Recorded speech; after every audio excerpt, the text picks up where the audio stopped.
Hello everyone, and we're back with another LEGO review.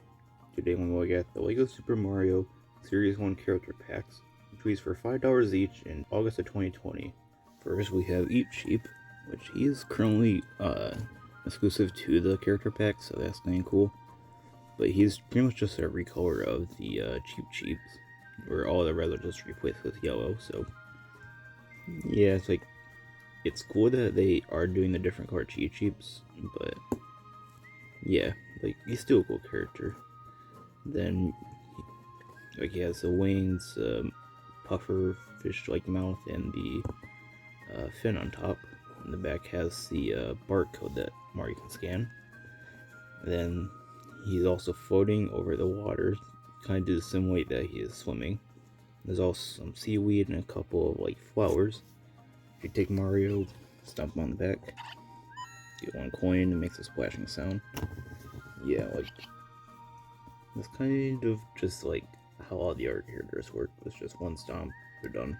So, yeah, overall, Eep Cheep's a cool character. The here is Pipa, who is also currently exclusive to the character packs also.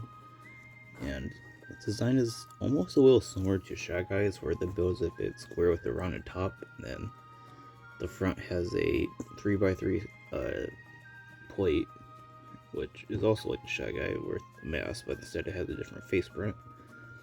And then the arms are 1x2 slopes, which Shy Guys don't use, but the back is a barcode that Mario can scan. And yeah, the bricks for, I guess, surrounding the lava, as this was part of Bowser's Castle, and then the little bit of lava waterfall. Lava fall, I guess you want to call it? I don't know. Yeah, so if you scan the QR code with Mario, you get scared. The only way you can really defeat him is if you have a Star Block or the Poltergust from Series 4. So currently I can't defeat Pipa, but when I do the playthrough or later, I will show off how to defeat him. So here is Fuzzy, who at the time was exclusive to the character packs, but now no longer is, so that kind of sucks. But he has a similar design to other ones. 2x2 squarish body with a bunch of low spikes on them, with the flat tiles also. Back has the barcode for Mario Scan and the face print that's pretty much the same for all the other Fuzzies. There's also a couple of mountains that are kind of similar to New Super Mario Bros. Yeah, to defeat them, you just push them over and then stomp on them, because this is bendable. But yeah, maybe they could have just used a different face print for Fuzzies for different sets, but I don't know. I guess he's a kind of common character in the game, so I guess having him reappear more makes sense, but overall he's here at this point because he's no longer really exclusive. Here is Buzzy Beetle, which is also exclusive to the series. I do kind of like his design. Pop him off, he has the shell on top, has a little bit of a face print, which are kind of cover the eyes, which makes sense in the game, plus a little lip. He has 4 feet on the sides, which looking under looks weird. Then he has a tail on the back, and the top has a QR code, which Mario can scan. In the back, I guess this is ashes or something. I'm not really sure what that is. It's just a bit more of a lava dynamic or background, I guess. Yeah, stomp on him with Mario. Takes 2 stomps, get a couple coins. So it's a bit more than the other ones, but I guess that makes sense since it's a shelled one. But yeah, that is pretty much it for Buzzy Beetle. Then here is Small Urchin, which is also exclusive to the series, so that's kind of cool. He has a bunch of spikes on his head, similar to Fuzzy, but there's no tiles on it. Then he has an eye print similar to Cheep with the mouse also similar. The back has a barcode that Mario scans. And then there's also a water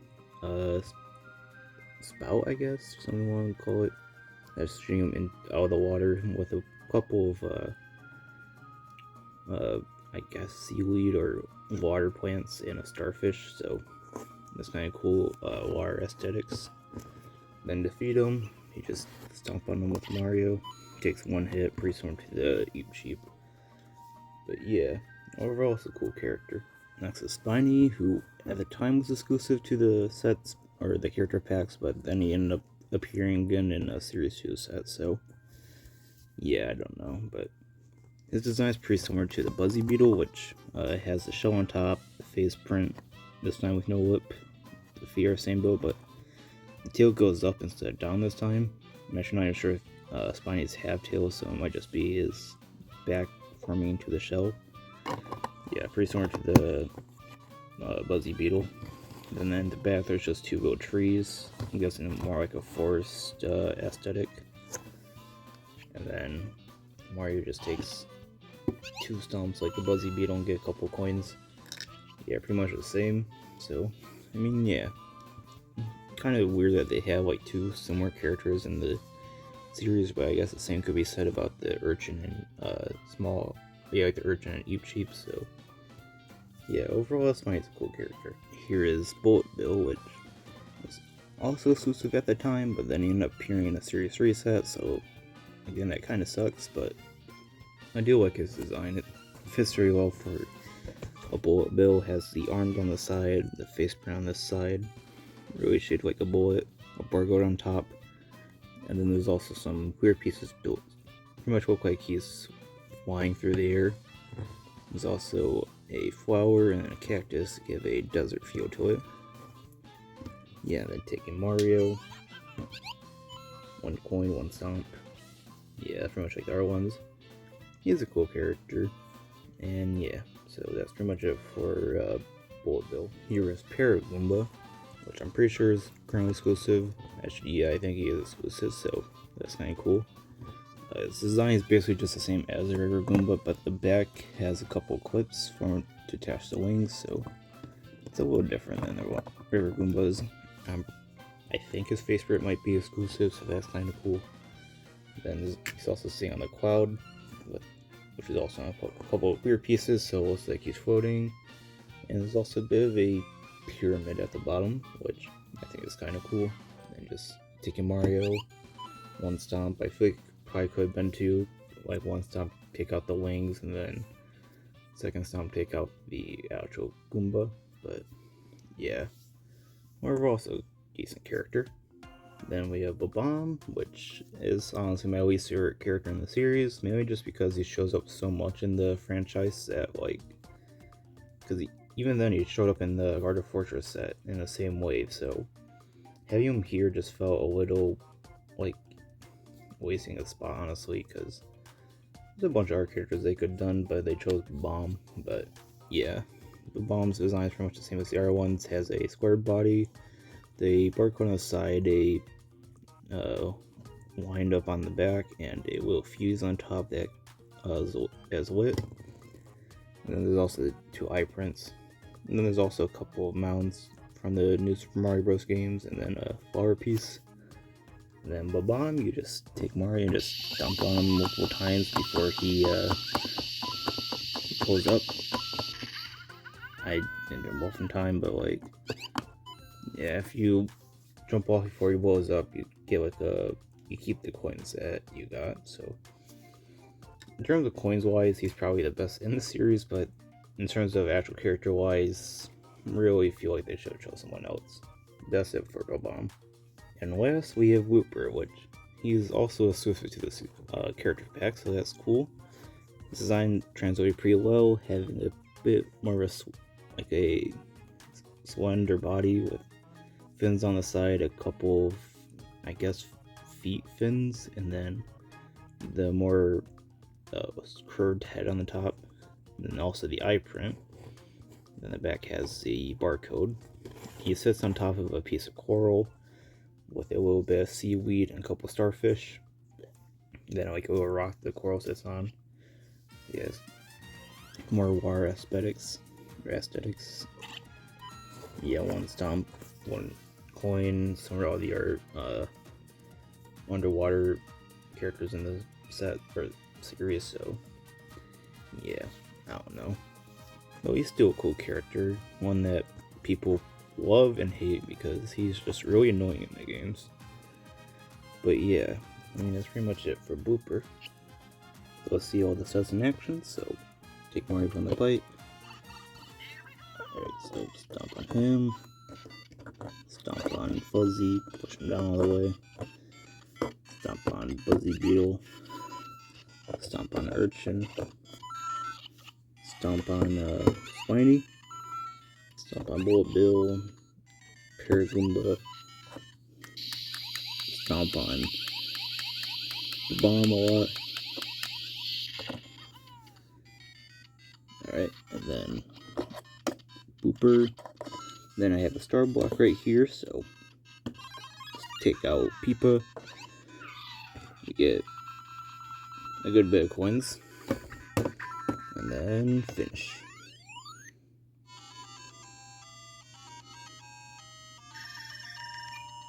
So 26 coins. So unless you have like the Poltergust, which I don't know if that changes the coin count, you're pretty much going to probably get like a good bit of coins with Pipa, so right now there's just no other way to defeat him aside from like the star block or the Poltergust. But yeah, that's it for the characters. Well, I don't have any of the bags that they came in. I do have the display box that they came in, which is actually like a different way than the regular boxes are. Which at the bottom it shows connecting the starter course and a random character pack. The side shows 5 of them, and the back just shows how many there are. Our side shows the last 5. Bottom has nothing. Then this is actually able to like fold out to close, though. Yeah, you might need to do the hand, so like, or not, but like, usually this is how it probably would have been shipped, is like that. And if I remember correctly, there's like 20 per box, so I think it might be like 2 characters per box. That's kind of cool. It's just like you will have to search for them, so that's the problem. But yeah, like this is actually how I display all my character packs. Is I have the boxes like on my shelf with like how each character pack is on the side. I'll have in a certain side. So say I have Fuzzy and Bullet Bill, I'll have them on hit like this side, and then I'll have the last 3 right here. And then yeah, same with this side, there are 2 of them right here, and then the last 3 right there, to kind of like mirror the sides. But yeah, I don't know, I think that's a good way to display them if you ever find the boxes. So I don't know, aside from that, that's pretty much it for the box. And here's the instructions. There are 10 different ones, but since they're all like the same template, I'm just going to show off one, which this one is the, this is Paragoomba, so it shows you how to build the platform and how to build him. The back shows all 10 of them, and then connecting to the starter course, and then downloading the app. Yeah, that's pretty much it for like the instructions. Pretty similar to the power-up packs, but yeah. So there's 10 different ones of these for each character. I'm not going to get all of them out because I don't think I even have all of them in the first place, and they're all just the same. So yeah, that's it for the instructions. So overall, I think Series 1 is a good series. A lot of characters are pretty cool and have not really appeared in our sets, so I feel like having them here is kind of a good way to just have them as Lego forms. A couple of them I feel like they could have just like cut out, like the bomb. He's been like every wave so far in some form, so I feel like just having him in the character pack felt a little just random and dumb, honestly. But I mean, like some characters like Blooper, Urchin, Eat Cheap, Pipa, those are still like kind of a bit obscure, like ones I feel like they fit here more than they would have fit in the actual set, so having them here is kind of good. But yeah, overall I would say it's a fun series, and yeah, so if you guys enjoyed the review, leave a comment, subscribe, and I'll see you guys next time.